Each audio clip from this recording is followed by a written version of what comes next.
Do you know the joke about the person interviewing to become a nun? I'll speed it up, but they ask her a bunch of theological questions, and she gets them all right, and then the last one, they go, what was the first thing Eve said to Adam? And she goes, ooh, that's a hard one. And they go, correct. Because it's penis. It's tumescent. That might be our cold open. Okay, great.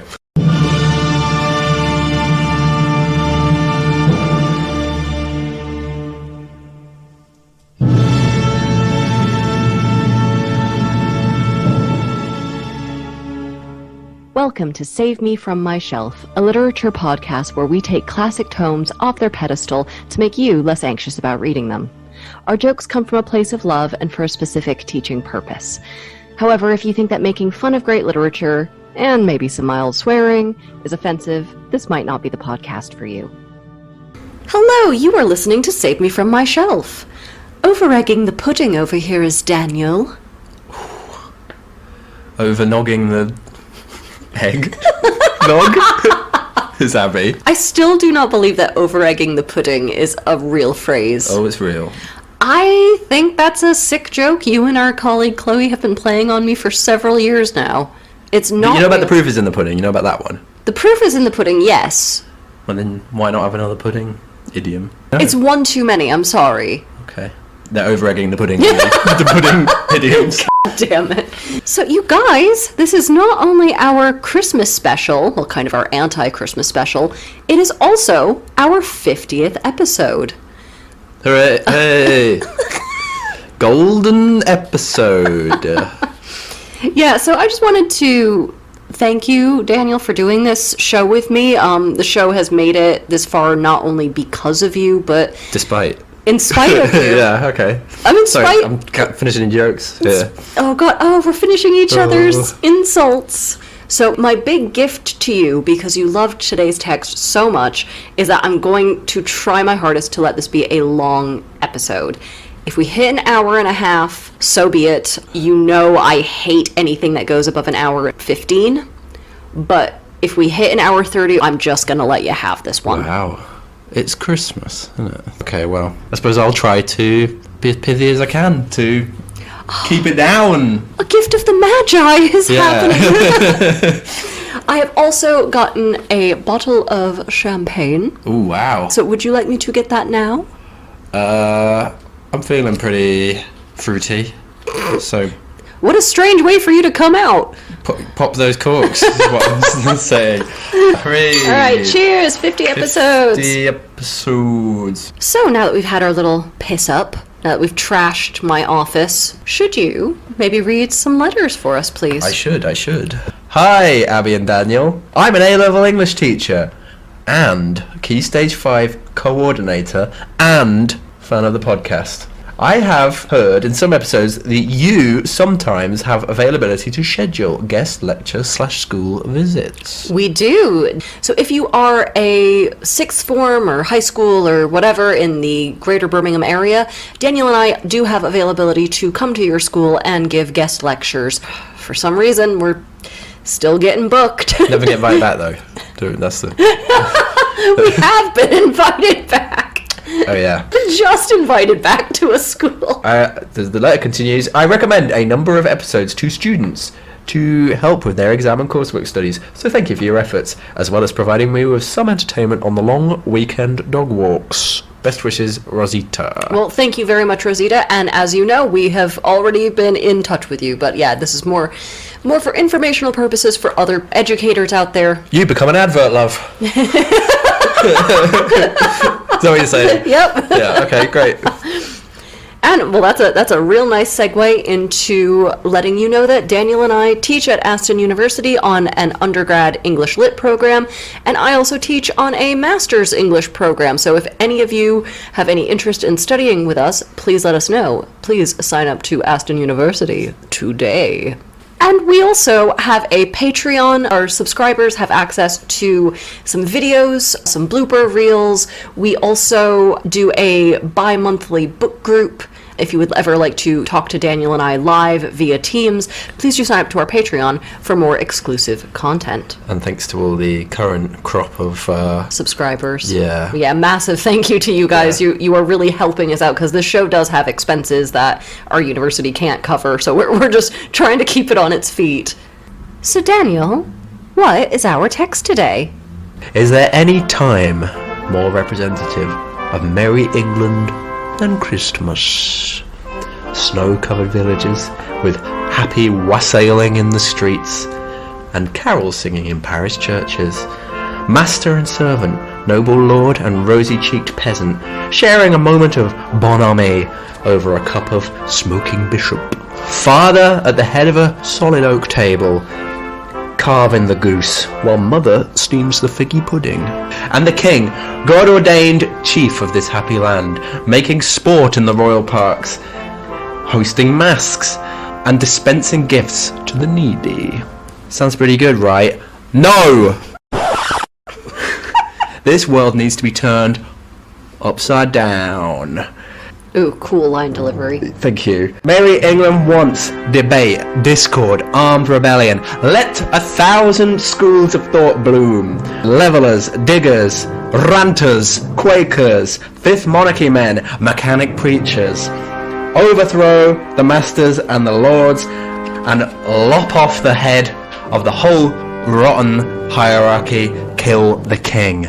Finally, most importantly of all, Christmas is cancelled. Welcome to England in the depths of the 17th century, to the land of John Milton, and to the age that produced today's text, Paradise Lost. Ah, so this is the war on Christmas that Fox News is always banging on about. Oh yeah, we're coming at it hard and fast. So it should go without saying we're about to spoil this text for you. In terms of the content, there's manipulation, shame, war, rape, incest, demonic possession. It's a weird one. I don't know that it's too triggering for anyone, but just generally we will have a light discussion of that. So Daniel, shall we do some background, friendo? John Milton was a 17th century poet, pamphleteer, politician and intellectual. So Milton had a pretty privileged education, and he was really super proficient in ancient and modern languages. He even went on a grand tour of Europe and met all these kind of big names of the 17th century. Galileo, he gets a shout out in Paradise Lost, doesn't he? And all of that kind of learnedness and languages and stuff, that all kind of crops up in Paradise Lost, doesn't it? I know Milton was a huge Virgil fanboy, and he had planned from a very young age that he wanted to write a great epic in English, and he just, he planned his great work that would stand the test of time since he was quite a young lad. And I kind of hate that he succeeded in doing that. It gives hope to lame teenagers everywhere writing their magnum opus. I'm going to tell you guys, you're not Milton, it's not going to stand the test of time. Just stop. Give up on your dreams. Harsh stuff.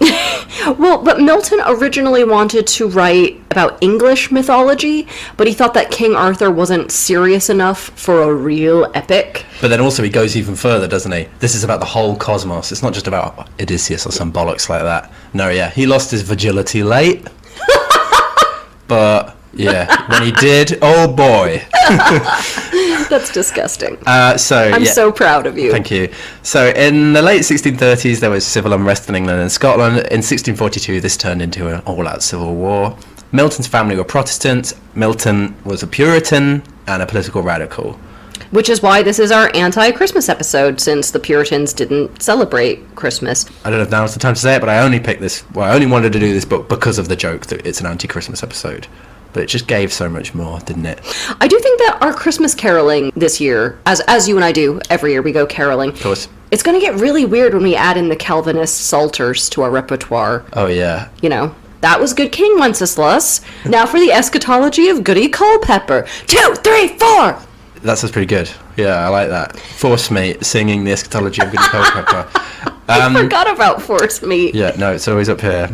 During the Civil War and the resulting Commonwealth, so the kind of Republican regime in England. Milton wrote various pamphlets on radical topics, so in favour of free speech, in favour of divorce, that guy loved divorce, against the established church and church hierarchies, in favour of republicanism, and the big thing he did in 1649 was that he wrote a work that defended the recent execution of Charles I. Man, I hope that doesn't come back to bite him in the ass. Thank God the monarchy never gets restored, right? Yeah, oh yeah. He was, this is such a cool job title, Secretary for Foreign Tongues. Bit bawdy, maybe. I was gonna say that was my title the first year I lived in the UK. So that was a sort of civil service political post during the Commonwealth, and so he would just write defences of the Republican regime that would be published across Europe. So he would like write in Latin and stuff. That's cool. That's It is cool. cool. Yeah, he was made famous all across Europe because of these kind of pamphlets, which were incredibly well written and argued and stuff. So Milton went blind during this period, and then the monarchy, I hate to say it, as you already anticipated, the monarchy was restored in 1660, and after that Milton was cast into the political cold. So he wrote Paradise Lost during this period of complete blindness and political obscurity, and dictated it to his daughters. And I don't know, do you think that his daughters secretly actually wrote it? He was just like, there once was a man named Satan, and the daughters are like, let's make a few changes there. Yeah, Dad, this needs a punch-up. This is a page 1 rewrite. He died in 1674 when the second edition of Paradise Lost came out. Paradise Lost retells aspects of the book of Genesis and Revelation, and it just contains loads of stuff in it that could reflect Milton's life and times, loads of classical learning and stuff, loads of like modern science and geography. But also, there is this kind of ambiguous thing about whether it's an allegory for the English Civil War, and who are the Republicans, who are the Royalists, you know, is Satan a Republican, a rebel, or what? There were moments of this that I really appreciated as like, wow, that's a flash of genius there, but on the whole, I found it fairly excruciating to read. Well, I was incredibly pleasantly surprised. I like that. Also, I thought it was a good summation of the themes from this series, isn't it? So we've had loads of epics, we've had civil wars, the devil's been in this series a few times, apocalypses, and gated communities. Yes. Thank you, Octavia E. Butler. Revolutions, good, bad sex. D.H. Lawrence. Yeah, it's all there. It's all there.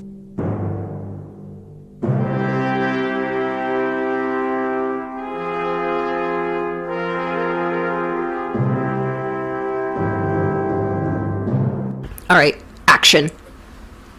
Of man's first disobedience, and the fruit of that forbidden tree, whose mortal taste brought death into the world. Do you not like that? The Flintstones. That was a silly one. Now let's do a serious one. I just didn't know you were going to do that. Yeah, sorry. Of man's first disobedience, and the fruit of that forbidden tree, whose mortal taste brought death into the world, and all our woe, with loss of Eden, till one greater man restore us, and regain the blissful seat. Sing, heavenly muse, what in me is dark, illumine, what is low, raise and support, that to the height of this great argument I may assert eternal providence, and justify the ways of God to men. So, okay, I need to stop here and say that I find Milton's writing style basically unintelligible. I feel like when he writes, we've collectively decided to do that thing like where everyone pretends they can understand Lassie. What's that, boy? Adam and Eve are talking to Satan? Down by the old mill? I just want to prepare our listeners that the quotations, we might recite some of them. We will try our best to sum up what the hell he just said. Yeah, well, I'll do that now then. So it's a classic epic opening, isn't it? We've talked about it loads this season. Yeah, epic. Yeah. Give us an epic device, Klaxon. So, like Homer, our narrator is invoking the muse to elevate his storytelling, and the subject is no less than the fall of man. Adam and Eve, they were cast out of paradise after being seduced into eating the forbidden fruit by Satan. The quote, infernal serpent, who, revolting from God and drawing to his side many legions of angels, was, by the command of God, driven out of heaven with all his crew into the great deep, unquote. Crew, like Satan's on the Jersey Shore. Satan, formerly called Lucifer, was once one of God's dopest angels, but he got kind of jealous when Jesus showed up and, like, supplanted him in God's affections, and so he started a failed mutiny and got cast out of heaven. The point is, don't worry though, Jesus will eventually redeem us. But so, yeah, Milton's just talking about the whole creation of the universe and creation of humankind. So that's his topic. Right. So after this little treatise that opens it, we now actually get to the sort of plot. We cut to hell. Satan and all of his buddies are slowly waking up like frat boys the morning after a bender. So basically, hell sucks, but also it's kinda kick-ass. It looks like every Gwar concert ever. Don't know what that is. I know you don't. Satan rolls over to his little buddy Beelzebub at his side, and I was like, is this a queer reading? Do we get a queer reading sting? Snuggled up? We will. I think save it because there's a bit about the angels all having sex with each other. Great. And Satan starts lamenting his fate. Oh no, I fought God and lost. Hard. Hey, but at least I tried. You miss 100% of the revolutions you don't start. Oh yeah. Maybe we can try again someday. But I will never, quote, bow and sue for grace with suppliant knee. So, in other words, that's me in the corner, losing my religion. What? That joke is headed for the editing room floor. Beelzebub isn't so sure that they could overthrow God if they ever tried again. Oh, says Satan, there's more than one way to skin a cat. Okay, so we can't beat God in an outright war. But what if we, perverted his plan in other ways? Quote, to do aught good never will be our task, but ever to do ill our sole delight. Guerrilla war, baby! Sabotage! They're saying this while being chained to a burning lake, by the way. So apparently they fell to hell after the battle, and boom, instant chains. So I guess, presumably God can not only hear and see them, but he also has, powers in hell? I don't really get this part. Because then also God instantly loosens their chains at this moment and lets them escape. God's just like, yeah, do whatever. I spanked you once, I can do it again. And listeners, you better believe that if this were me and Daniel, I absolutely would let him sweat it out in jail until he learned his lesson. I do not have instant parole in my heart for you, Are you friend. God and I'm Satan? Yeah. Is that right? God's motives throughout are quite strange, aren't they? Yeah, it's kind of hard to follow the logic here. Mysterious ways and all that. Quite. So Satan flies away from his lake of fire and dusts himself off. Here we get a couple of big famous lines that you guys have probably heard before. The mind is its own place, and in itself can make a heaven of hell, a hell of heaven. And then shortly thereafter he says, it is better to reign in hell than serve in heaven. So guys, all of you mindfulness gurus out there, you need to get in line behind the OG. It's all about how you approach it. Change your perspective, change your life, and other inspirational posters. So Satan quickly summons all of his other demons lying around wounded or with a sort of battle hangover, and it's all very fly, my pretties, fly. So they're all regrouping all these fallen angels, and we get this kind of epic catalogue. Give me an epic klaxon. And it's a bit of a who's who of demonology, isn't it? So we've got Beelzebub, that's Satan's second in command. Quote, next in power and next in crime. Next we've got Moloch. Moloch, isn't it? Moloch? Whatever. Somebody, Your Hebrew is obviously better than mine. Well, somebody has not read from his Necronomicon lately. Yeah. Necronomicon, please. So, quote, horrid king, besmeared with blood of human sacrifice and parents' tears. Awesome. Yes. Next, Astaroth, quote, whom the Phoenicians called Queen of Heaven with crescent horns. And call back to Gilgamesh, that's Ishtar. Next, Dagon, quote, sea monster, upward man, and you better believe downward fish. I put the you better believe in there. That's not how Milton talks. I did a downward fish at yoga the other day. Very difficult move. Belial, I don't know how you pronounce that. Quote, a spirit more lewd fell not from heaven, or more gross to love vice for itself. And Milton's like, there's no temple to him, but, if you want to know about the guy, give Sodom a visit. So I think, that's a queer reading there? That's a queer reading. Hooray! Yeah. The gay devil. Oh, that gay devil. So we've got all these millions of fallen angels. They're all gathering on a big hellish volcano in hell. So it would be hellish, wouldn't it? To start building hell's capital city, Pandemonium. Milton made that word up, didn't he? Yes. He coined it. So, and then Mulciber, who I think is Vulcan, he's the architect devil, because it's like the Smurfs, isn't it? They've all got their own sort of temperaments. He, on top of veins of liquid fire, builds a huge hall with a big roof and columns. So if the Lake of Fire sort of looks like every Gwar concert ever, now we have Pandemonium. It's a bit more refined. This sort of looks like every music video for a 90s alt-rock song you've ever seen. Now it's time to hold a great symposium about what to do next. So Satan starts his big Model UN project talking about future plans for war on heaven. Moloch, one of the great demons, and General Warhawk starts begging for more war, saying this time they have the tools of hell to fight with. And I wrote, Moloch, you're a tool of hell. Then Beelzebub starts to speak. I hear rumors that God is starting up a new project called Earth, and a new race called Man that God is apparently going to love even more than his angels. Let's f*** up Man, my brothers. And everyone agrees, hip hip huzzah. So Satan's like, great, this was the plan I wanted all along. It's time to do some retcon on Earth. But where is the front door to this place? So he flies around for a while, looking for literally the gates of hell, and he finds that there are in fact 9 gates that require opening. So Satan, when he gets to the gates of hell, finds 2 figures guarding it. And they're kinda weird figures. One is a woman, or at least a woman down to her waist. But at her waist, she then sort of mermaids into a snake, and is surrounded by a pack of howling dogs. And this is a very upsetting detail. When the dogs get upset, they just run back into her womb to hide. And kennel there. What the hell? How do you even get into a snake's womb? What does that even look like? I'm sorry, Daniel, have we taken a brief detour through a Fellini film? What is happening? So, the other figure next to the snake woman with uterus hounds is just some sort of like dark, vague, sinister shape lurking around her. And Satan goes up, he's like, hey, who are you guys? And the woman snake is like, hey buddy, where are your children? Beg pardon? Can we have the EastEnders drums? They always end on a cliffhanger and it always goes do, do, do, do, do, do, do, do. Jerry Springer is gagging somewhere in heaven to cover this story and get that paternity test. Yes. So here's the background to this.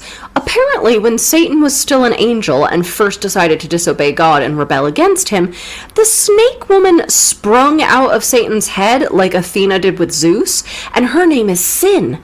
So Satan and Sin, despite her being his daughter, they had this whole weird, sexy situationship thing, and they started boinking on the reg, which Satan apparently does not remember. And she got pregnant with their little incest baby, who is that weird dark shape named Death. Death then raped his mother, Sin, and she gave birth to the dogs that surround her and torment her uterus. This is the darkest possible timeline for Chinatown. I also like that it's an Adam and Eve incest narrative in that their family tree is a goddamn stick. Well, I was thinking that too, yeah, because why is it okay for Adam to procreate with Eve, product of his own rib? And then she presumably, I'm guessing, procreates with their sons? Well, or something? But even beside that, but yeah, you're right. But why is it not okay for Satan to cop off with the product of his head? I don't have an answer for you. There's a parallelism anyway, yes. Isn't there? That's what's going on here, yeah. Anyway, they're like, hey, Dad, boyfriend, we guard the gates of hell, and we love you, and we love your plot to ruin God's latest science fair project. See you at the family reunion. And they open up the gates of hell, and they're like, we're gonna make a bridge. Aren't they? Isn't the thing that they're always hungry? And Satan's like, don't worry, where we're going, you'll have plenty to eat. Exactly. Yeah, after Satan's turnpike opens. Why would God give them the key? Daniel, I don't know why God does anything in this book. Get on to this is your favorite bit. This is my favorite bit in the book. So, Sin opens the gate of hell and, quote, before their eyes in sudden view appear the secrets of the hoary deep, a dark, illimitable ocean, without bound, without dimension, where length, breadth, and height, and time and place are lost, where eldest night and chaos, ancestors of nature, hold eternal anarchy. Sorry, are we in a Magritte painting? Oh yeah, you better believe it. It's Magritte, it's Niels Bohr, it's... I'm trying to think of another thing. The point is that this is the space that's not heaven, not hell, and not the earth. It's the sort of protean thing, the chaos that existed before God even, maybe. And nothing here is stable or fixed, but it kind of contains the raw elements of God's creations. So Satan flies into it, and he's tossed around by its chaotic forces. I don't mean to tell you. Do you know what? I was thinking, this is so banal, right? But I was thinking, do you remember when Minecraft first came out? And people went right to the edge of what the game was supposed to be, and it got really strange. Yeah. That's what this is a bit like. You know, it's neither solid nor liquid nor gas, and he's got to kind of walk, but also swim and fly through it. That's a great bit. So, in the midst of this wasteful deep, Satan encounters some other kind of big metaphysical concepts that also can talk. So we've got chaos, anarch of the void, and his consort, night, eldest of things. Also various progeny, including confusion and discord. Don't lump night in there. Night is fine. One of these things is not like the other. Chaos, confusion, discord, night. Fuck off. So Satan's like, I've got no problem with you. We all hate God, don't we? For me, it's a personal vendetta. You just like trash and stuff. You hate all order and all coherence. Yeah, intelligent design is so not your vibe. Exactly. I can work with that. Yeah. So that's the little alliance being made there. So I'm going to Earth, the newest part of God's creation, to try and sort of mess around there and just generally undermine it. And maybe even bring it back into your dominion. And Chaos is like, oh, that sounds good to me. And I know where it is you're looking for. Quote, thither full fraught with mischievous revenge, accursed, and in a cursed hour he flies. So that's a great bit, isn't it? I love that bit. So we have these really dynamic opening scenes. All the stuff in hell is really like cool. Now we smash cut to heaven, the most boring sections of the book. And we see God watching everything that's going on in hell, probably from his like big wall of screens like he's a mall security guard. Also, Jesus is there, but he's kind of more in like his spiritual form since he hasn't technically been born into his like human surfer form yet. Presus. God, he sees everything that is currently happening and will ever happen. So he's about to dish out some spoilers. Hey, Jesus, I know that Satan is heading toward Earth. I know he's going to mess with the human race to get back at me. And I know that he's actually going to succeed in making mankind fall. Because I gave humanity free will.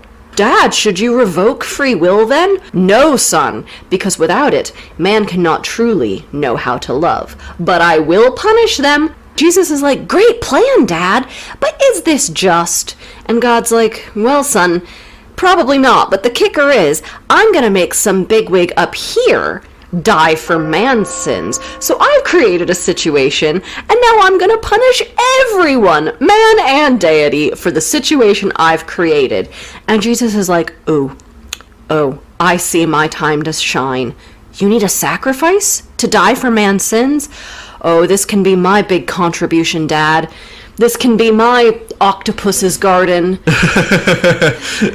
Somewhere down the line, you can turn me into a real boy, and then I'll die for the humans, and then that means that you'll have conquered hell. Why? Because reasons. And Daniel, the rules here are so convoluted, and I'm sure they're all deeply rooted in 17th century theological debate. But honestly, it sounds like God and Jesus have just gotten high and are trying to design a board game. This is a Cones of Dunshire-ass world. No, it's mad, isn't it? Yeah, it's completely crazy and stupid and arbitrary. Anyway, we're back in the whole Satan mission, aren't we? So Satan's skulking around for humanity as when a vulture looks, quote, to gorge the flesh of lambs or yeanling kids. So on his travels, he comes across a staircase from the earth to heaven, and it's all covered in diamonds and gold and stuff, isn't it? Because God loves the bling. Oh yeah, God's a big bedazzler, famously so. Yes. So Satan's like, I'll walk up this stairway to get a bit of a fuller, get my bearings, have a look at the globe and see if I can spot where humanity lives. I love him, just the idea of him like turning a map upside down, trying to figure out where he is. Exactly, yeah. So he sees heaven. It's looking really good, isn't it? It's got all crystal battlements and everything. It's really shiny and nice. And it's very much like running into your ex who looks so much happier without you now. He's like, oh God, heaven looks great. Yeah. So Satan is standing on top of the big stairway to heaven, like the song. I've been trying to avoid saying that, but carry on. And he's looking down at the earth below, And Milton uses a bit of sort of cutting-edge 17th century geography and astronomy here, doesn't he? It's a good bit if you like that sort of stuff, which I do. Satan is looking for Eden. He sees the Archangel Uriel, one of the many archangels who are in this poem, and he's like guarding the earth, and Satan's like, ooh, I'll disguise myself as a cherub, go and ask him what's going on. He's like, gee, I sure am a genuine cherub, come down from heaven to check out God's new project. What's the scuttlebutt, friend? And the Archangel Uriel does not twig that it's Satan in disguise, and this would be the funniest possible Gene Parmesan opportunity, but it's wasted. It is not that. Satan's like, oh, I've heard about all these new people. I want a closer look. I'm sure I'll be very impressed. Uriel's like, yeah, great. There's paradise, Adam's abode. Just head down that way. I mean, abode might be a bit strong. Let's be honest, Adam and Eve are wandering around aimlessly like Sims whose houses haven't been built yet. That's how they talk, isn't it? Oh, I am fully au fait with Simlish, Daniel. Masma vaya. Deg deg. Deg deg, yeah. So Satan nips over to Armenia, where Milton tells us apparently that's where the Garden of Eden is. And Satan's overwhelmed with the beauty of earth. And he's like, oh man, I knew God said let there be light. I didn't know he was going to say let it be lit. Yeah, that's really good. Wow. I'm so happy with myself right now. I don't even care that you're staring at me with your dead eye sockets. So Satan starts to worry that, you know what, maybe he's not up to the task. And we get this whole bit about him debating, should I repent? Am I guilty? There's a lot of theological wrangling. It's a bit of a Hamlet bit, isn't it? Yeah. And he once more sort of commits to his own plan. It's a bit of a Macbeth moment, actually, of like doubt and then, oh, okay, all right, I've screwed my courage to the sticking place. What does he say? Evil be thou my good. That's a cool line. That's a good line. Yeah. That's a cool line. You wrote a really fun point here. You love that Satan can convince everyone but himself. But he does convince himself. So, I'm wrong. But I like that his manipulation has his limits. Because, I mean, he can obviously see the rhetoric behind it. Yeah, because all the way through he's had this rhetorical power. I mean, we didn't really talk about that with Pandemonium, did he? No. Did we? But he kind of just convinces all the devils to make him the boss and everything, or keep him the boss. And so while he's having these sort of ruminations over his guilt, the Archangel Uriel, who apparently has great vision and can see from China to Armenia, he notices something weird about that cute little cherub that had just come to talk to him. So Satan, in his musings, he's kind of let his mask slip a little bit. And don't cherubs always look happy? Why does this cherub have resting bitch face? That's no cherub! That must be Satan in disguise! Does Uriel do anything about it? Nope. So Satan just goes on. It's an inside job, isn't it? This whole thing's a inside job. God did it for the insurance. That's actually getting kind of close to my casting. Oh, really? I have, yeah. Okay, cool. Quote, like a thief breaking into the house of some rich burgher, with an H, a middle-class person, that means, not a sort of American sandwich, Satan sneaks into the Garden of Eden. A gated community, but for f***ing hoopst. Satan is in Eden, he's disguised as a cormorant, which you don't like. That made me furious, because Milton says Eden is in modern-day Armenia, which is a landlocked country, and you choose to be a seabird? I think all the animals are in Eden. It's a bit like Noah's Ark, in it. You can have cormorants, don't worry. What's my face doing right now? Do I seem... chastened? Yes, you do. So, Satan flies to the top of the tree at the garden centre, the tallest tree, the tree of knowledge. He's kind of an OG apple scrumper, really. Yeah, Eden's... I don't mean to tell you, listener, but Eden is a pretty nice place. Quote, full of ambrosial fruit and vegetable gold. Vegetable gold. I don't care for that. Yeah, what is that? So, all the animals are there. You know about them, all the animals. Cormorants and everything. And they're all getting on like a house on fire. Lions are dandling kids. Elephants, they're dancing around. What precisely are the carnivores eating, then? It's magic. No, Milton's understanding of zoology is f***ed. For all that he's like, oh, I love my sextant and I can talk about astrology and geography and f*** off. You don't know the sciences. Don't know much about zoology, but I do know about St. Augustine. So shut up. That's how the song goes, isn't it? So then what does he see walking into view? Imagine like sort of feet, camera pans up, but it's like a sort of sexy male gaze thing. Two of far nobler shape, erect and tall, godlike erect, with native honour clad, in naked majesty seemed lords of all, and worthy seemed, for in their looks divine the image of their glorious maker shone. Oh, we got two erects in a row. Daniel, do you want to take this joke, or should I? So these are the first humans. One of the humans is a man. What, like you is? The very same. One is a lady. What, like I is? Yeah. And the man is naturally the boss. Quote, for contemplation he and valour formed, for softness she and sweet attractive grace. So men kind of do everything and are good at everything, and women are kind of sort of nice and soft, like a sort of plush toy. That's where the parallels between us and Adam and Eve stop.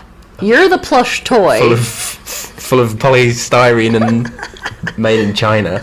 So, yeah, would you Adam and Eve it as the first humans? You know, Daniel, if this were Adam and Steve, this never would have happened, because they'd be fruity enough for themselves. Oh, so, yeah, Adam, he's alright, he's quite good looking, but Eve is especially sexy. Quote, she as a veil down to the slender waist, her unadorned golden tresses wore, dishevelled, but in wanton ringlets waved. So, Girl. that's what we like. So Satan's like, ooh, they're really good looking, beautiful. I wish I could love them, but screw that. Can't make an omelette without breaking a few eggs. Also, I just invented omelettes. So I'll just sit in this tree and watch them. Not in a weird way, not creepy, masturbatory, the sin of Onan. Although maybe that.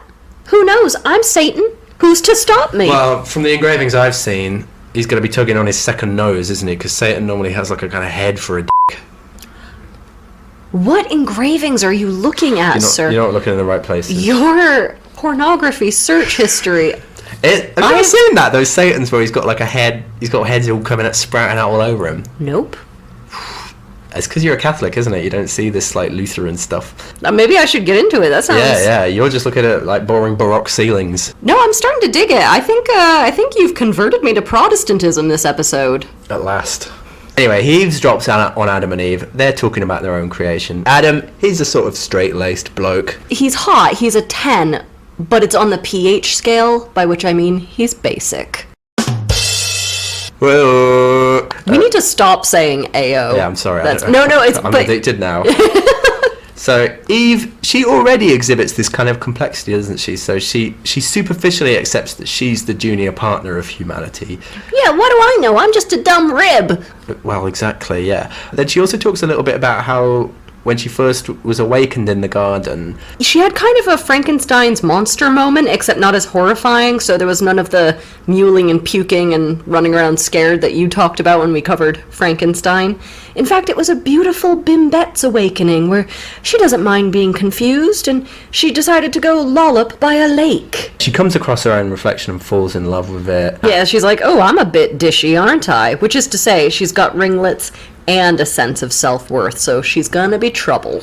So she kind of slightly falls in love with herself, doesn't she? And then when she is, introduced to Adam and the kind of deal is explained to her, she's a little bit off-put, which I thought was kind of interesting. Quote, I yielded, and from that time, see how beauty is excelled by manly grace and wisdom. So she's kind of, unlike Satan or someone, she's kind of like, I didn't really like the deal I was given, but I kind of am now in a bit of a sort of Stockholm situation where I've just got to accept patriarchy. Also, this is a super queer reading. Yes, please, yes. Her default setting is lesbianism. I was literally born this way. Is it gay if it's just you looking at you? But she didn't know it was her, so yeah. Yeah, she hasn't developed beyond the baby's mirror stage. Okay, so it's Jacques Lacan. Read your Lacan, yeah, okay, exactly. Right. We get a lot more like exposition. They talk about what they're not meant to do while Satan's eavesdropping. You know what that is? They're not meant to eat from the tree of knowledge. Aha! Satan thinks, there's my in. And he's also like, that's mental anyway. How could knowledge be forbidden? Can it be a sin to know? Can it be death? Good old Satan. I like that he really believes that it's bollocks as well as just being there to screw stuff around. That night, Adam and Eve return to their bower where they chastely perform, quote, the rites of mysterious connubial love. So, they're having sex, but it's somehow not rooted in lust or even really procreation at this point. So, like, what is it rooted in? This might be naive, but how do you have sex without some form of lust or, like, other power? You know what I mean? Well, you wouldn't understand, would you? Because No, I we're wouldn't. fallen. Oh, that, and also because I'm a lady. Lie back, think of England, etc., etc. Yeah. Also because ladies were the ones that got us here into the state of non-grace. That is true. Yeah. And we do it again. Oh, yeah. What I do know is that God is controlling what they eat and keeping them isolated in the woods, naked, ignorant, and screwing each other while he presumably watches from afar. Friend, they're in a sex cult. This is a sex cult. If you're omniscient, you can't help if you see people on the toilet. No. I've watched a lot of Netflix specials about sex cults. I know how they do. A lot of the religions are pretty sex-focused, so I'm just maybe saying. sex cult is a tautology is what I'm saying. So Satan's like, great, I've learned everything I can from these two sex idiots about how to exploit them, and now I'm going to clap back at God by making a broad, still a continental breakfast. Meanwhile, the Archangel Uriel has rushed off, but not to stop Satan or anything. Rather, he's gone off to tattle to the Archangel Gabriel. And he's like, oh no, do you think that cherub was one of the fallen angels? And Gabriel's like, super probably. And they go full mall cop and they search the Garden of Eden. While they're doing that, Satan doesn't know they're there. He creeps up on the humans as the humans sleep. But he's disguised as a toad, and he tries to whisper evil thoughts to them so sin gets sort of inceptioned straight into their dreams. While he's doing this, Gabriel and Uriel stumble across Satan. And they go, hey, that's no normal sleep aid toad. That's not a white noise machine toad or a lumbar support toad or not even your common melatonin toad. That's Satan in disguise. Or one of those toads that very slowly lights up, so when you wake up, A you're not... sun lamp. I have one of I those. do. So they get all very, the f*** are you doing here, brah? And Satan's like, nothing, brah. And they're like, you're up to no good, brah. And he's like, oh yeah, prove it, brah. And it gets all into a very macho shoving match. Well, they're getting ready to properly brawl. And then God lowers a set of scales from heaven, basically saying to Satan, listen, buddy, the deck is stacked against you. You're not gonna win this fight. So Satan's like, okay, you don't need to tell me twice. And he leaves. Which they're weirdly willing to let him do. I would clap him in irons. At least whoop his ass with a sock full of batteries. Adam and Eve wake up, they're oblivious to the night's goings-on. Yet they wake up as they always do everything. Himbo-ishly. We need to get the himbo sting in here. Because these are some himbos of the highest degree. Adam and Eve, they're not just living in Eden rent-free, are they? They have to do gardening, so they do a bit of that. Well, as with most sex cults, Daniel, it's also a sweatshop. But I just thought, in the same way that pre-fall sex is unintelligible, it felt like pre-fall labour. You were like, sure, they wouldn't have that. Oh, it's a different... You wouldn't even understand it. It's like a nice labour. It's like a nice non-lustful sex and nice non-strenuous labour, where you just got to move Ivy slightly, and that's what's going on, isn't it? Up in heaven, meanwhile, God, he's got getting the DA on the phone, Raphael, and he's like, you need to go down to Eden and tell Adam and Eve that Satan is on Earth plotting their downfall. They need to be informed of what's going on so they can exercise their free will effectively. No, bullshit. I am calling bullshit on this. So knowledge is good then. Well, quite. It's inconsistent. God is giving mixed messages. So Raphael goes and pays a house call. He eats a meal with Adam and Eve, and Milton's like, oh, and it's sad that you can't eat with angels anymore because humanity fell. Why? So during Raphael's big dinner with the humans, Raphael tells Adam about his origins, how God created the earth and made humans, and made animals lower than humans, and then plants, and then rocks. Man's the highest because man can reason. And, if you can reason, remember this, it's only rational to always obey God. Now, Adam, let me tell you a little story about a guy who disobeyed God, a guy named Satan, who got super jealous when God had a son. And in a very succession turn of events, Satan convinced 1/3 of all the other shareholders in heaven to pool together and oust God as CEO. It's a bit like that, you're right. But if you're going to take a shot at the king, you better not miss. And Satan missed. No way, says Adam. Yahweh, says Raphael. Way! Very good. Oh, I love that sort of thing. Now Raphael tells us the flashback to the big battle in heaven. Epic device. Yeah, and it's all very Peter Jackson. Can I interrupt you? Yeah. Satan's camp is in the north of heaven. And that's something to do with Lucifer being the North Star. But how does that work? Heaven having a north? Lots of planets have a north, like Doctor Who in it. Is that it? What? What's going on there? We'll talk about this in the analysis, but there's a real, like, psychogeography. Yes. There's a weird melding of time and space and direction. With and reference. Yeah, it's very odd. I mean, didn't you say that some people have tried to, like, actually map what the heavens and hell look like or whatever, according to Milton?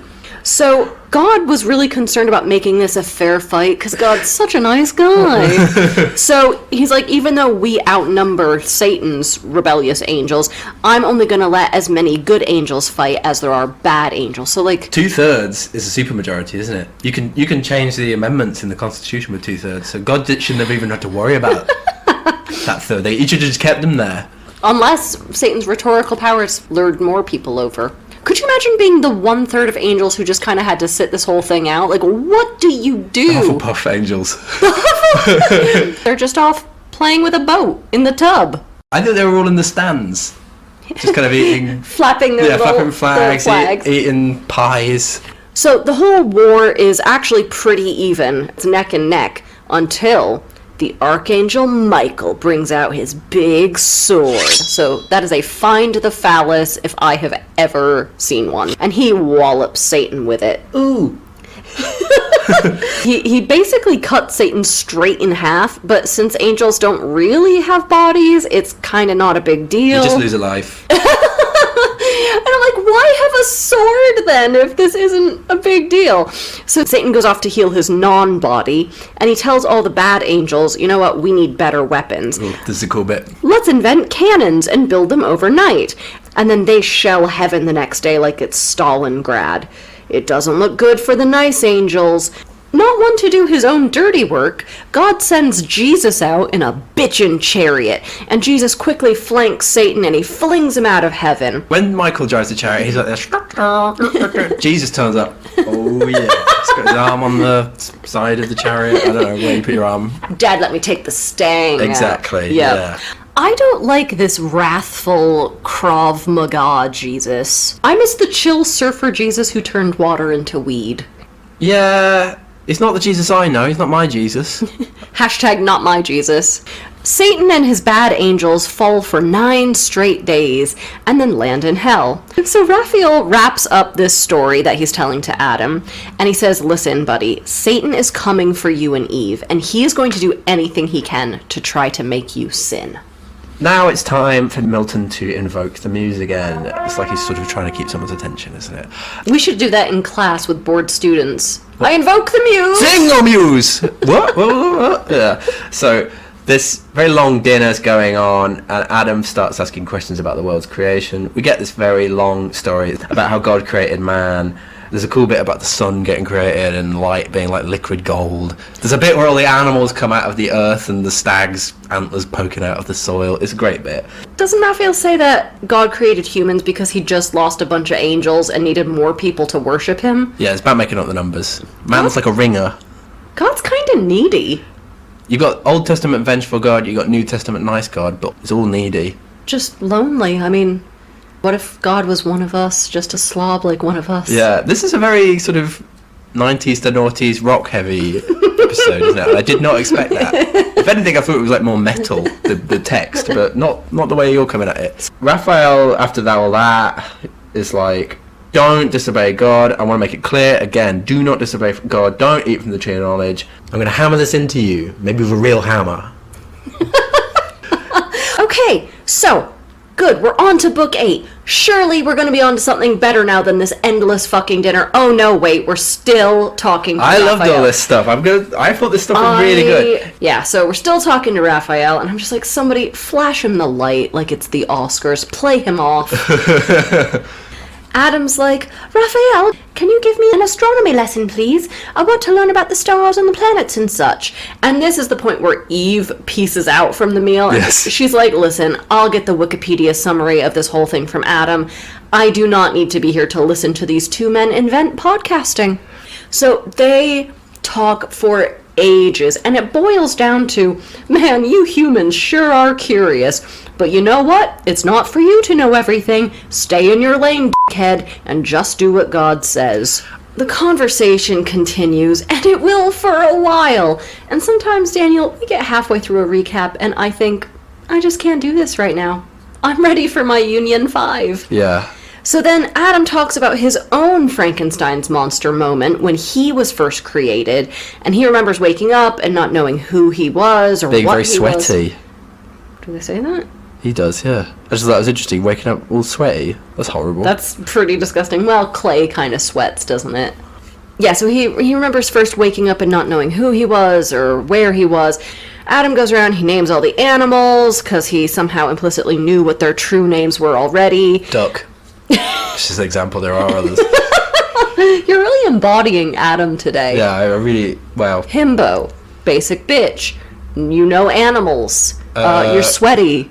Yes. After a while, Adam gets bored without somebody else to talk to, so he asks God for a good lady wife who he can bore with his thoughts. More Frankenstein. Yeah, exactly. God made him a total smoke show. She's got ringlets and everything. Adam's in love. So Raphael, remember, we're still at the dinner. We're still talking. Raphael is listening to this story, and he's like, listen, I'm glad you love your wife, but don't go overboard with it. Don't you dare get lustful about her.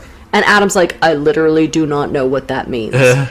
Raphael gets very, men's rights activist about it, and he's like, listen, Eve might be attractive, but she is lesser on the inside than you, Adam. You know how chicks do. They're stupider, weaker, and vainer than men. Anyway, bye-bye. And all I have to say is, I think Milton discovered he had more real estate in this book than he expected, because apparently we have, 3 full books to just recap a dull dinner conversation. Hey, no. Also, you missed the key bit, and I'm surprised you missed this. Adam says, oh, you know, what I do in bed with me lady wife? Do angels do anything like this? And we get this strange line. Quote, let it suffice thee that thou knowest us happy, and without love no happiness, whatever pure thou in the body enjoyest, and pure thou wert created, we enjoy in eminence. An obstacle find none of membrane, joint or limb, exclusive bars, easier than air with air if spirits embrace, total they mix, union of pure with pure, desiring nor restrained conveyance need, as flesh to mix with flesh or soul with soul. So the point is, it's some kind of weird ghost sex thing, where all the membranes cross. Imagine that. It's pretty sick. Well, I was gonna say, aren't angels supposed to not have genitals, or am I just thinking of the movie Dogma? Again, the 90s slacker culture. What's wrong with you? I don't know. Daniel, I just want to know Raphael's pronouns. Well, he talks about how they're all blokes in heaven. Okay, and then he so- also talks about how they all have sex. So his pronouns are he, him, but it's HYMN. Ooh. Yeah, very good. Yeah. I just thought it was weird though anyway. The angel sex. We get a bit about angel sex. Truly, I would have picked up on this immediately if I had understood a fucking word of it. What? That went over the, me. The moment I see of membrane, I'm like, this is a sex bit. The moment the word membrane gets mentioned, I'm like all over that. Daniel, could you put your shirt on? You're making it kind of weird. Okay, so we've had the flashback, now on with the main story. Thank God. Well, quite. Oh, no, not thank him. Since his encounter with Gabriel, Satan, he's been stewing, he's been casing the place, waiting for Raphael to leave. We get this sort of heist moment where he has to avoid Gabriel and the other angels. They're guarding the gates of Eden. So how's he going to avoid detection? With a disguise. Ooh. What's he pick? The serpent, subtlest beast of all the field. Meanwhile, we've got Adam and Eve. They're getting ready for a bit more work in the garden. I don't know, they're punching their clock, in or whatever. They're raking the yaks and milking the rhubarb or whatever the they do all day. We don't know what they do. So Eve is like, oh, I think maybe we should work separately. You know, it's bad enough having to live with you. I don't have to work with you as well. And Adam's like, I don't think we should work separately because Satan might be an advantage if he can get us on our own. I cannot fault Adam's horror movie logic here. Like, don't separate. I get it. I respect it. I also can't fault Eve for being like, yeah, I listened to you and Raphael podcast for 8 hours last night. Can I get some fucking peace and quiet? Just mow the lawn on my own, please. Eventually, Adam relents and Eve heads off on her own. And she's like, yeah, I'll see you at lunchtime. Eve, no! You know God is going to test you and you don't prep for the exam.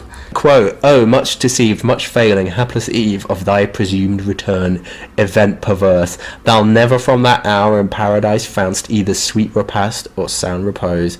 You think you're coming back, love? Well, you got nothing coming. There's just all this stuff about how dumb Eve is, isn't there? But then she's a bit like Satan, isn't she? She's out-convinced Adam. She's like, well, we should work separately for this, and this reason. Here's my thing, right? And I remember when this was taught to me in my undergrad, my professor who, like, had an expertise in this, she was talking about how Milton's sort of, like, sexism doesn't really work. He keeps trying to pin this on Eve, but, like, it just isn't quite right. Because by Milton's logic, the fall isn't Eve's fault. It should be Adam's, because she's portrayed as built too weak and stupid to defend herself, and Adam is the one who's been given crazy warnings to watch over her, and he's supposed to be the strong and wise one. So there is no excuse for this. It's his fault. Well, there are two arguments against that, though. The first is that Milton is not sexist and he recognises that Eve has agency. The second is that Milton is sexist and that, therefore, it is Adam's fault, because Eve could never have agency. So in both cases, I think it's fine, right? Well, give Adam periods then. There's a man period. It's in the glossy magazines. We suffer too. It's all about, I don't know, you feel low at some point or whatever, I don't know. Are you on your men's period right now? Because I was born on my men's period. Okay. So Adam and Eve have separated for the day. And Satan comes across Eve. Alone. Oh, how wickedly delightful. And let's keep in mind, you know, he's dressed as a snake at the moment. A surging maze. Is yeah. That a great line? He's basically possessed this poor hapless snake who's like, I want no part of this. Oh, my body. So he starts complimenting Eve's good looks. And Eve's a bit like, what? An animal can speak? And Satan, as the snake, goes, can I ever? And do you want to know how? I ate some fruit from one of the trees in the garden. Eve is like, dope. Which tree? This sounds great. This tree I gotta see. And the snake goes, well, you'll never believe this, but it's that big one, the tree of knowledge. Wouldst thou like to live deliciously? 'Cause, baby, I'll take you to Flavor Town. And Eve's like, I don't think so. Daddy God said no, we can't eat from that tree. The serpent goes, well, the other thing I learned when I gained this knowledge is that God secretly wants you to eat from the tree. This is all an elaborate test. He wants humans to show independence, because God doesn't like little boring wallflowers. He likes humans with a bit of brass. So I'm basically summing up this section very quickly, but my dude writes a goddamned manifesto trying to convince her. Eve's like, okay, I didn't ask for your life story, but let me try to rationalize this with my stupid little woman brain. God did tell us that we need to not eat from the tree, or else it would mean death. But this snake ate from the tree, and it's still alive. Not just alive, but thriving. Writhing and thriving, to reuse a tweet I saw.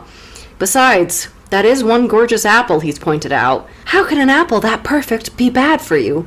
Okay, my diet starts tomorrow. I'll be a devil. Wink.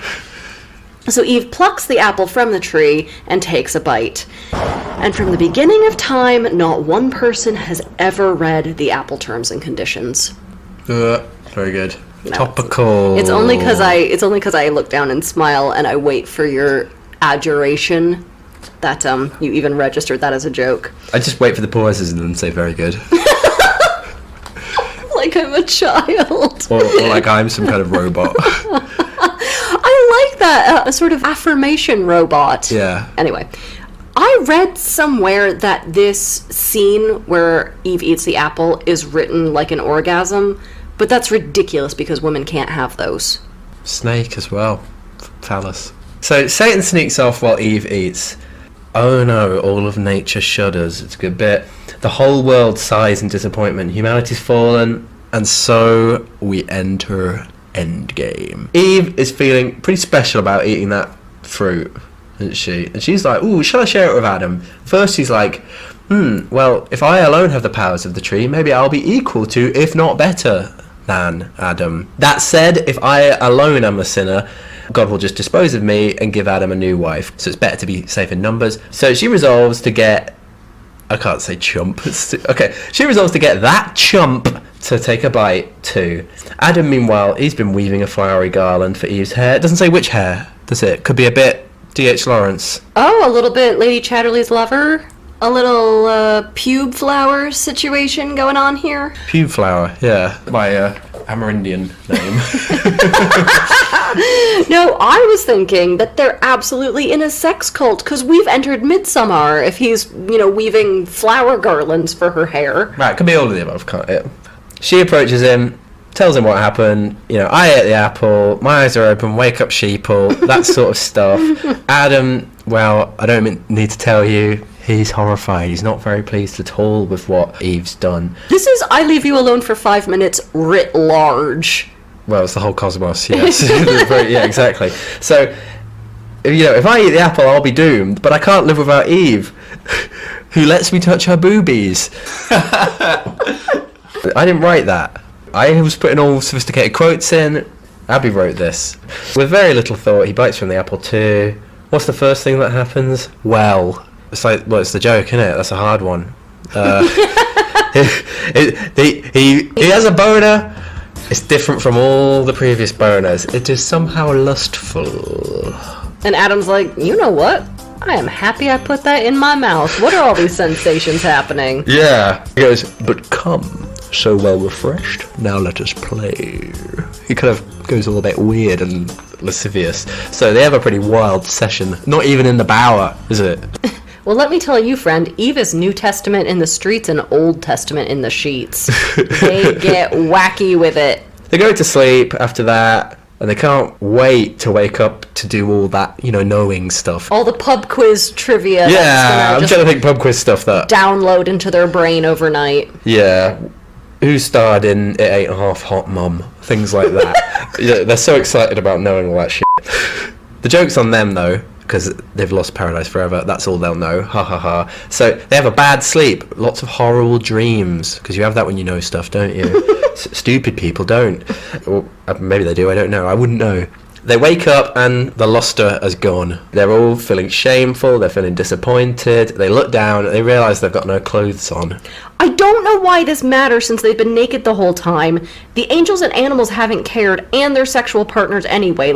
Who is there to be shocked by this? What do you want about? The point is that they see the world anew. But they have no concept of clothing. They do. You get it from the apple. I hate That's what the apple does. So fucking stupid. I think that's a really good idea. They don't even have the ability to weave cloth. No, I'm not having it. I think that's I love that idea of Okay. them looking down, and I think that's a great thing from the Genesis story. Keep going. Okay, they get into a huge fight about whose fault this is. They're all chucking plates and pans and things at each other in that sort of way that couples do. Naked arguing, that's shameful. Well, it could turn into some pretty hurtful remarks quite quickly, couldn't it? That's what I'm thinking. At least they've gone out with a bang. What? Hey. So, back up in heaven, God's spidey senses are tingling. They've eaten the fruit, those little shits. Oh, I'll put an apple in their mouth, all right, after I roast them like little piggies. Whoa. So, he doesn't actually say that. But I can say that because I'm a Protestant now, so I can speak for God. I don't need a priest. The angels are like, God, we did everything we could to prevent Adam and Eve from eating the fruit. I mean, apart from, staying with them or watching them in any capacity. Or arresting Satan. Or arresting Satan, exactly. Also, can you imagine Raphael's face being like, I just said this last night for 8 hours at dinner. I said, don't eat the fruit. God then abdicates all responsibility to Jesus and makes Jesus go down there to give Adam and Eve a bit of a scolding. Whoa! This is like my one prefab. Give him a dressing down. Or up. Should that be? So Jesus goes down to Eden and he's like, where are Adam and Eve? And they are hiding because they're naked and they don't want Jesus to see. Adam's like, I know Jesus is going to die for our sins, but I don't want him to die of embarrassment. Jesus is very like, guys, I'm not mad, I'm just disappointed. What happened here? When they explain, Jesus says that the snake is actually the most to blame, and all serpents shall hereforth have to crawl on their bellies forever. And I'm like, hey, He was already doing that. That's what I don't get. The Yeah. snake was already crawling. What's the punishment? did snakes have legs before? Is that the message? And B, he got possessed by Satan. The snake isn't to blame, let alone all snakes forever. So, that's not punishment enough. Eve is also to blame. So, what should the punishment be? Well, Eve, let's just say some weird stuff is going to be happening to your pelvis. Bye! Back to heaven I go! Meanwhile, back in hell. Sin and death. They're building the bridge from hell to earth. Satan's turnpike. Go on. Satan greets them. It's a big, like, grand opening type thing, isn't it? You know, it's more like the Continental Railroad or Transcontinental He's cutting Railroad. a ribbon. Yeah, the big golden spike. They all pat each other on the back. Hooray, well done. And Satan, in a perverse reflection of God's go forth and multiply thing, is like, sin and death, go and conquer the earth. Make man, quote, your thrall, and then kill him. So that's how sin and death came into all of our lives. Lord love him. So he zooms down the big causeway back to hell to address pandemonium. So he arrives, he makes a big speech telling the devils of all of his accomplishments, and he waits for universal applause, doesn't he? You know, he's like, he kind of closes his eyes, kind of goes, oh, he like, you know, puts his head back, he's so excited. So, but what happens?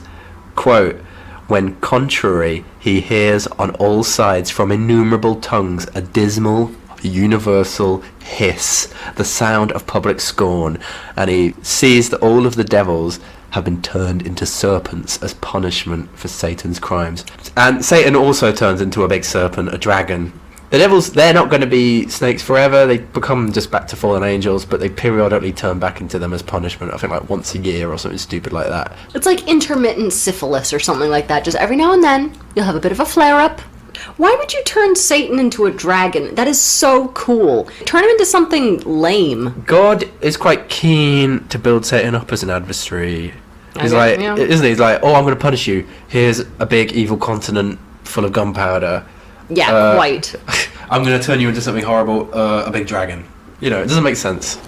Well, speaking of God, meanwhile, up in heaven, God decides that Jesus, in fact, did not do a good enough job punishing people on earth. Oh. So God's like, here's what I'm gonna do. I'm gonna nudge the earth slightly. Oh, good bit. That'll show them.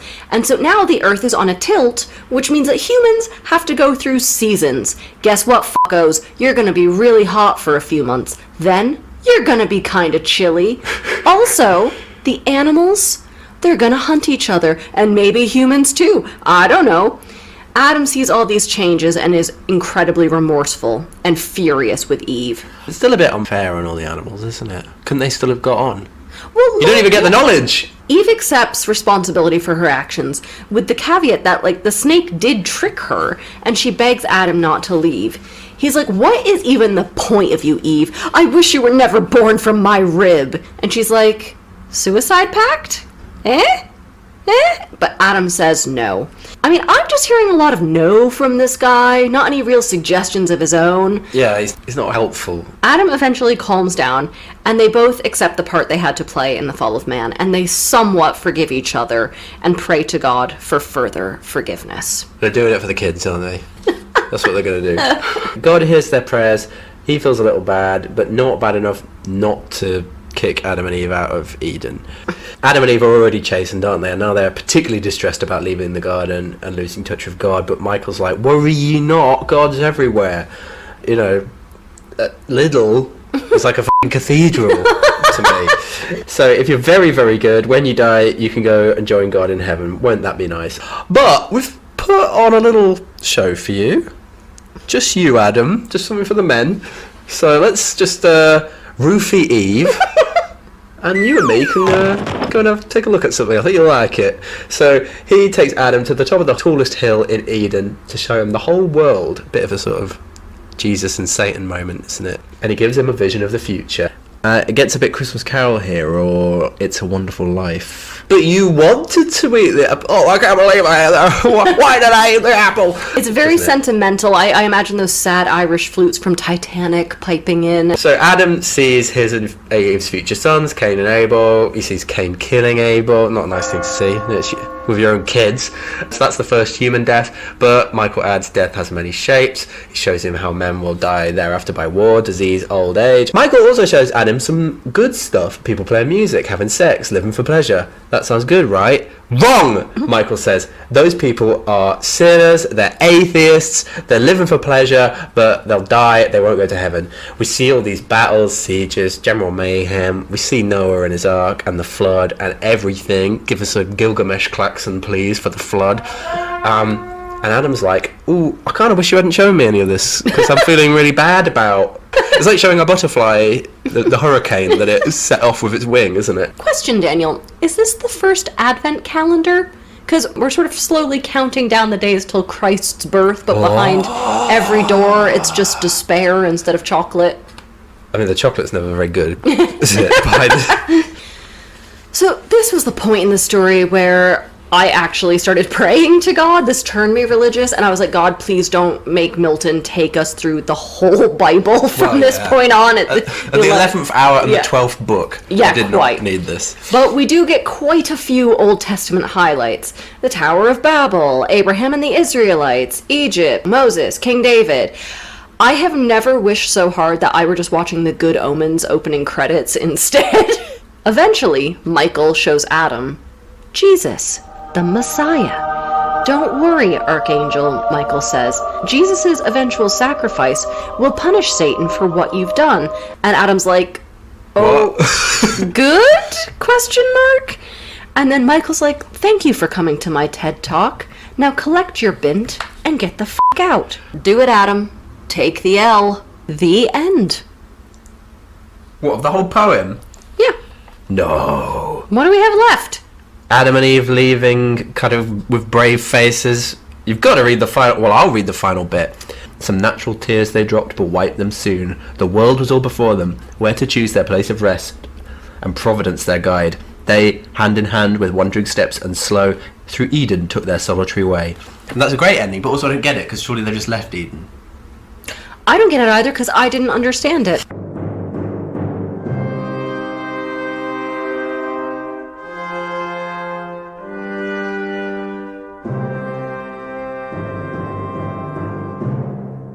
Okay, would you like some casting, Daniel?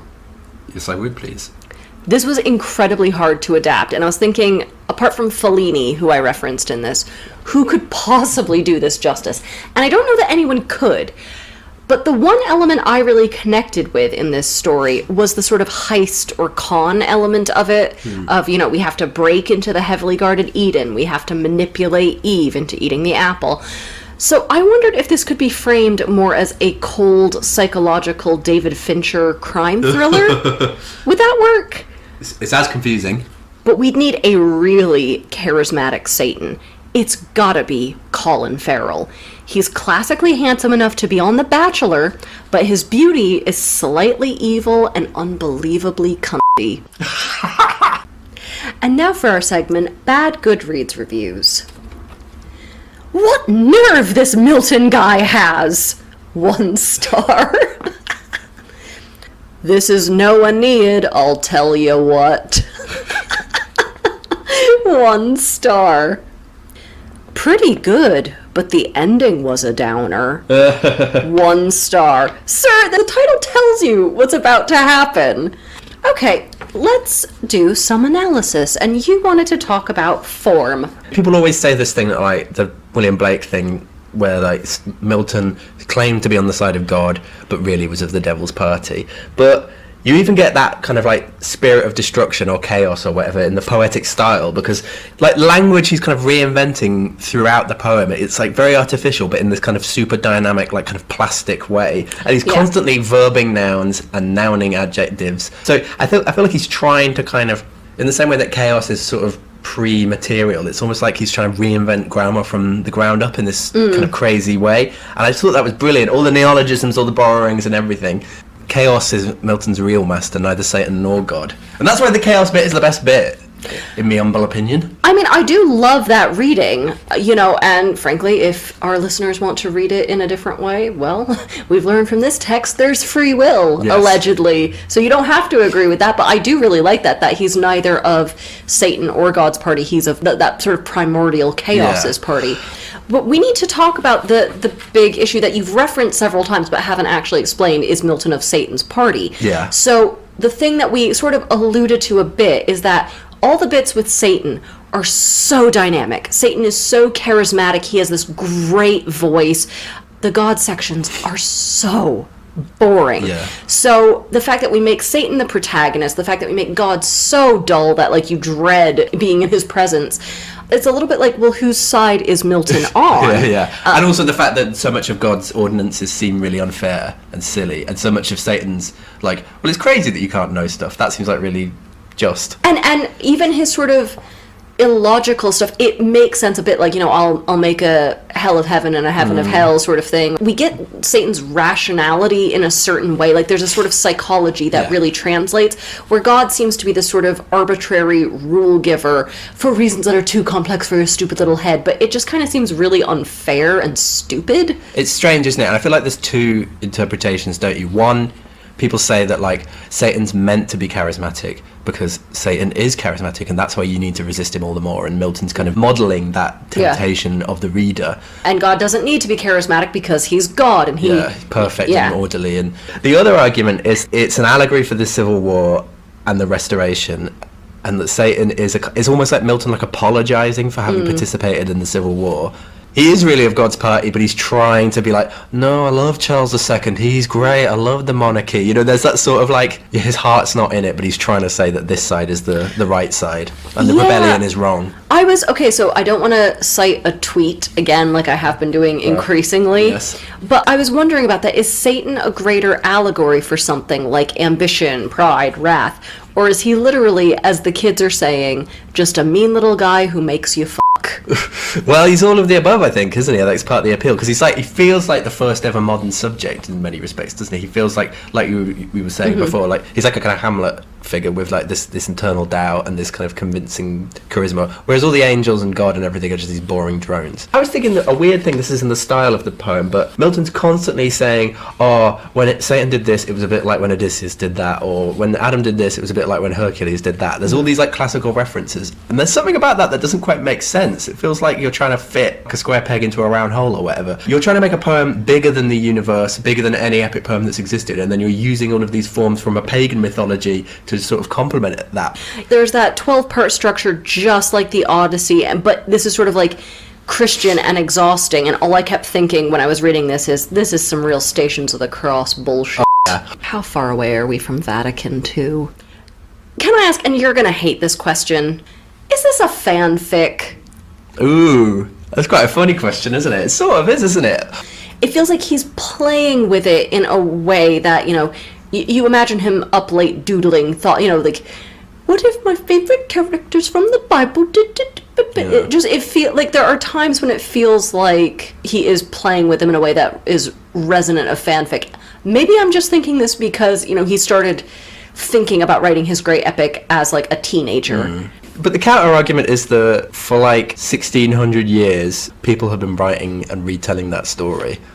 No, I suppose it's not like he's completely like the first guy to ever retell a biblical story. And that's the same. We've seen that with ancient texts as well. Gilgamesh was told, Oedipus, the Odyssey, like these things were told and retold and retold. So I appreciate that in the long tradition. There's something about this that feels more akin to modern day fan fiction. I know what you mean. And I don't know quite what that element is that I'm picking up on. Can we talk about gender in this? The big question about gender. Yes, that's important. So, is this a sexist text? Because they talk an awful lot about Eve is weak, Eve is stupider, and that's how she's designed to be, and that's what women are in their essence, and it's her fault, and look at those wanton ringlets. And I'm like, you made her with the ringlets. And sin. the only other woman in the... Well, quite. Yeah, I think it's pretty damning to, if just on the surface of it, for the embodiment of sin to be a woman. But Eve also is, apart from Satan, the most interesting and the most complex. By far, like, the second best character.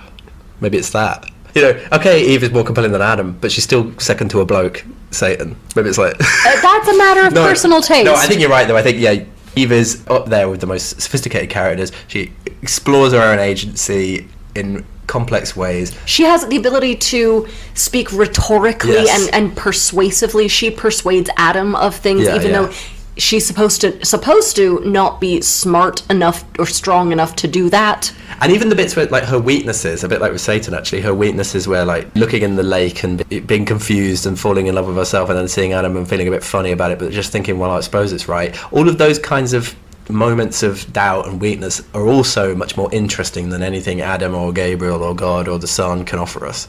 To be honest, Adam, for all that he talks, he doesn't, like, he has that whole dinner with Raphael. He doesn't do very much. Like, Eve at least can be seen doing and thinking, and you can really feel the cogs turning with Eve, whereas Adam is just a fucking potato. Yeah. Pomme de terre. I think. I think if. I like that because he came from the earth and apple. Yeah. Look at that. That's the joke. Well, I wanted to explain it for people who don't speak French as well as we do. There's all this stuff about how nice heaven is, and it's just God on a hill, and all the angels just in sort of like really complex watch-like. It's a bit like Watchmen, actually. You know, when he goes up to Mars and makes the big clock. They're just all walking around God singing about how great he is in these like very elaborate watch-like choreographies. And that sounds shit. And I feel like Milton knows that sounds shit. And all the devils say it. That's boring. I don't want to be singing hallelujahs all day to some guy that's just happened to be there first. And again, it's like Adam can't do anything, because if he does anything, then he's inevitably going to be a sinner. So, yeah, Eve and the devil are the kind of the motor of the engine of the text, and therefore it's always going to be on their side. It's just, that's quite a complex dynamic, and that's the thing that I think has kept this text going and in the public consciousness. This is why this is so interesting, when it's actually, as I think many people have thought, it's quite difficult to read nowadays. People still make an attempt because of these complexities. Well, you're canceling Christmas. I'm canceling advice this episode. No advice this episode, as a little Christmas treat, mostly to myself. I'm done teaching for the term. I don't want to impart any more knowledge on you people, so if you've learned anything else, please hand it in at the end of the episode. It's bad for you anyway. A little knowledge is a dangerous thing. So, our next episode is actually going to be an end-of-the-year special, and we're not going to do our normal recap. We're going to read all the emails that we've gotten which haven't appeared on the show yet. So if you have written in at any point this year, up to about mid-December when we'll be recording, and you haven't heard your letter yet, it'll probably be there. We will answer listener questions, so it'll be a bit more of a Q&A. We'll correct any mistakes we've made on this show, or recount any jokes that we didn't think of. So that episode should drop sometime around New Year. I'm not sure if it'll be New Year's Eve or New Year's Day. Our New Year's special. And then we will be back properly for Season 5 in mid-January. Now here's the clue to our Season 5 opener. When we did our first Patreon book group, we read Fingersmith by Sarah Waters. And in that book, there was one character who was repeatedly referred to as a pearl. In our Season 5 opener, our book will have a character who I think could reasonably also be called a pearl. I didn't even get that clue. Because you haven't read that text yet. Okay, so oysters or something? Sure, yep. Right, Daniel, so this is it, man, our 50th episode. Do you have any special sign-off today? Any clues of your own? Just think, let's give ourselves a pat on the back. Come on, do it. I want to see you doing it. Yeah. Grudgingly. Yeah. And listener, I want you to give yourself a really good pat on the back, a hearty pat on the back. For sticking with us this whole time. Exactly, thank you. We appreciate it. Please write in. We love suggestions. We love questions. We love, doing Q&A episodes and things. QAnon? Oh, wait, that's a different thing. Yeah, okay, screw that. We don't love that. But yeah, thanks for everybody who has engaged over the last couple of years. Right, so please write into our email at savemefrommyshelf@gmail.com. Tweet us at smfms_podcast. We're on TikTok and Instagram at savemefrommyshelf. Sign up to our Patreon. Again, we will be doing our book group, reading tomorrow and tomorrow and tomorrow in early January 2024. Early January 2024. All right, and from Daniel and myself, thank you very much for going on this wild ride with us. And Happy Christmas. Or Merry whatever. Christmas. Yeah. Thanks for listening to Save Me From My Shelf. Our music is The Overture to Don Giovanni by Mozart, and cover art is by Catherine Wu. Our thanks to Aston University's Centre for Critical Inquiry into Society and Culture for funding the startup of this podcast.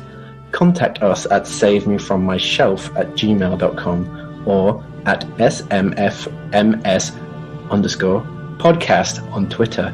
And do not, I'm going to remind you, do not forget to rate, review, and subscribe.